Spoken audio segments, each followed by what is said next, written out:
This is the Tropic Pianist Gamers podcast, episode 52. Making boundaries your best friend. Today I'm welcoming my guest, Nicola. Nicola, would you like to introduce yourself properly? Hello, my name's Nicola Noél, and I am an award-winning psychiatric or specialist psychiatric nurse, solution focused hypnotherapist, and mindset coach. And I own a business called Brainworks Therapy. And Brainworks Therapy helps professional women rewire their mind, reprogram their brain, build confidence and resilience through therapy and coaching. And I'm here today to talk about making boundaries your best friend. So, boundaries is quite a big one because I've just done my podcast episode on people pleasing and it's very much linked. But how do you set boundaries in your own life first? And how do you use your business to reinforce that? For me, even though I'm still working on it, boundaries are non negotiable for me. They protect my time, they protect my energy, and more than anything, they protect my peace of mind. So in my business, I set clear limits to balance and work with my personal life. So, for example, I no longer work outside of work time hours. And unless it's an emergency, nothing's creeping into the personal time. And I encourage my clients to do the same. And it's a game changer for your mental health. So, whether as a business owner, that looks like making sure you've got a message that pops up in your out of hours. So, as soon as 5 o'clock comes, say if you work till five, that it's, this is out of hours.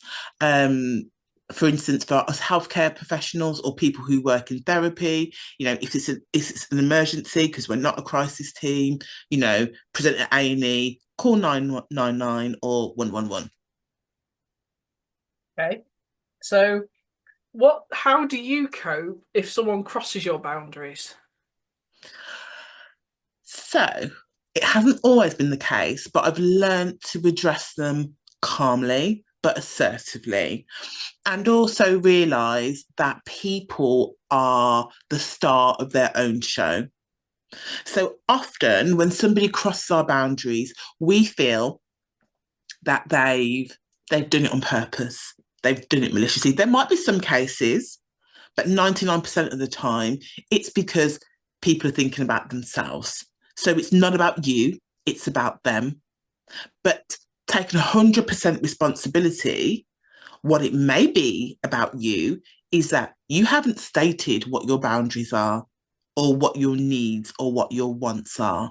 So instead of reacting emotionally, state your boundary and the importance of the boundary. And this approach not only protects you, but also teaches the person how you expect to be treated. And if this feels right for you, don't worry, because it's normal. You should be empowered. But if it doesn't feel right for you and it feels tough, at Brainworks Therapy, I help clients to build their confidence to handle these tricky moments. And one thing I always use is the I message. So you never use the word you because you is confrontational and quite argumentative, but you'll say, I don't know, if somebody says swears in front of you, you don't like it, you can be like, I prefer when people don't swear in front of me because it makes me feel angry, like anxious. I prefer that they maybe use another sort of language or a softer sort of language. So you're saying what you don't like, how it makes you feel, and the behaviour you prefer. Cool. So, you mentioned being assertive about it, but compassion comes into it as well. So, how do you juggle the assertive versus the compassionate? Juggling assertive versus compassionate is, it can seem difficult and like the lines are quite close together, but keep it clear, keep it simple and free of apologies. So instead of saying I'm sorry, I can't say I'm unable to commit to that right now. I also listen to others' needs, which softens the conversation without compromising my boundary. And I teach the skill to my clients, helping them create a healthier and more respectful relationship with others. Cool. So when it comes to loved ones, do you find it harder to set boundaries with your loved ones? Loved ones are always a tricky one, aren't they? But honestly, family and close friends, they were the hardest, saying no. And it felt like letting them down. But I've realised without boundaries, resentment builds, relationships suffer. So now I'm direct yet compassionate. So if this is your struggle, I can guide you through the process. It's not about pushing people away, it's about protecting your peace. Okay, so how do you maintain a healthy balance in your own life with boundaries? Oh my God. With great difficulty. It's, you How know, so?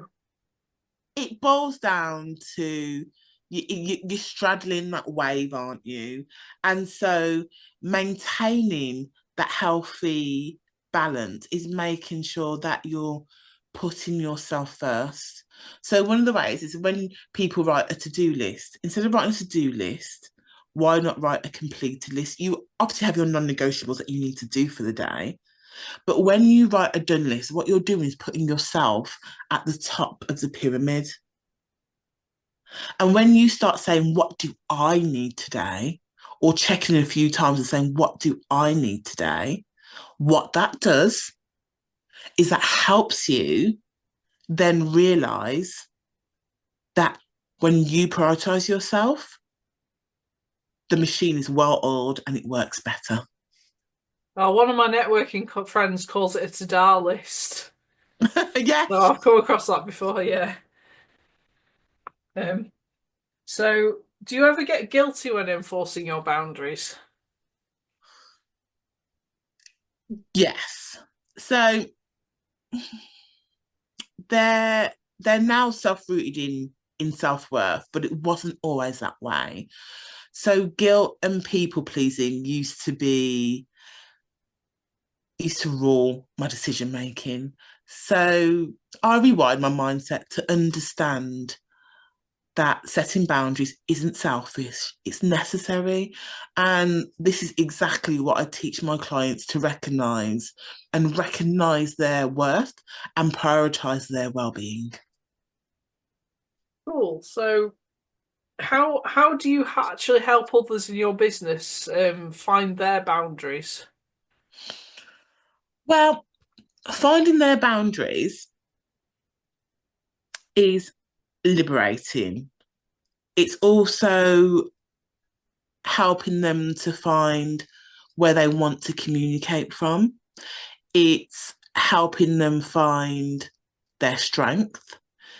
It's helping them find what they do well. So one of the things that happens with boundaries, and boundaries comes from people pleasing. People pleasing is normally rooted in trauma. And then from that, we develop what we call maladaptive behaviors. And they're maladaptive because they're not normally the way that we would behave, but we've adapted to that way to reduce the risk in our environment and the risk to us. So, what I teach people is to start standing in their brilliance, to start seeing their strengths, which increases their self confidence, which increases their resilience, which then in turn rewires their brain. And then they start challenging things and they start seeing the way they want to be treated. And they start assertively demanding to be treated that way. Okay, so if anyone's listening to this who is a second nature people pleaser, as it were, have you got one key to get them started from not people pleasing? The main key is if you are feeling resentful about something, doing something that's been asked of you, ask the question why, because normally it will lead back to people pleasing and you not putting yourself first. So if there's one thing I can say, ask yourself, what do I want? Self-care must always come first. I'm a big advocate of Always. that. Yeah. Cool. So, how can people find you if they want to work with you? So if they want to work with me, I'm sure you'll put the link in the show notes. There's a link to my page, but also you can find me on Instagram as Brainworks Therapy. You can find me on Facebook as Brainworks Therapy and on LinkedIn as Nicola Noél. Well, it's good that you got your name across most platforms then. Consistent. Yeah, I'm the same. So, thanks for being my guest today. I hope you've enjoyed our conversation and all the best with your work in the future. Thank you for having me.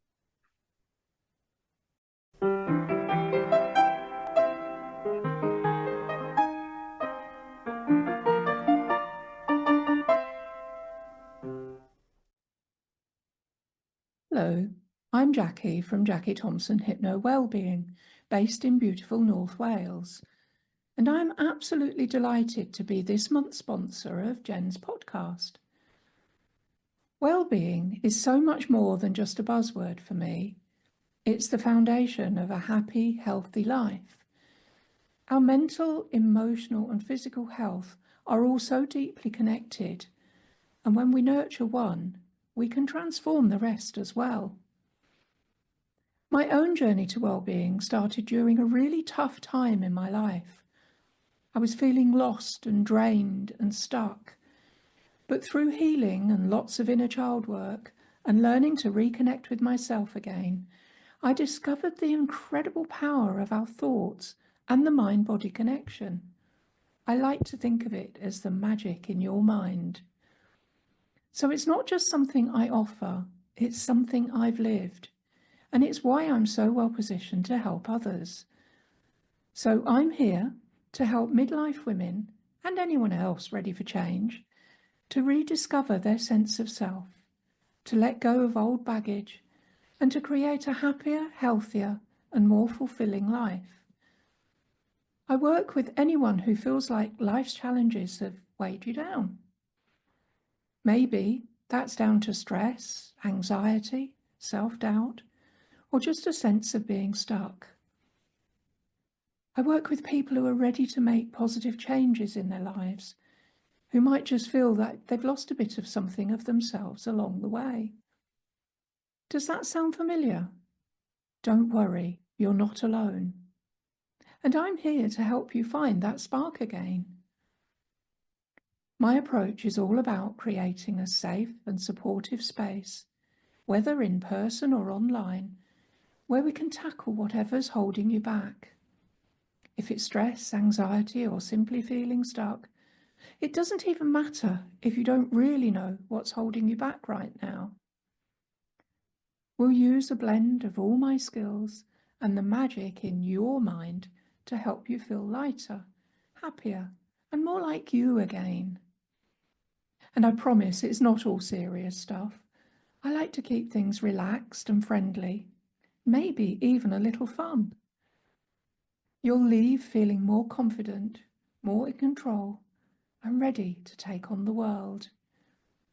So, if you're ready to start making changes, or if you're just curious about how hypno wellbeing could help you, I'd love to hear from you.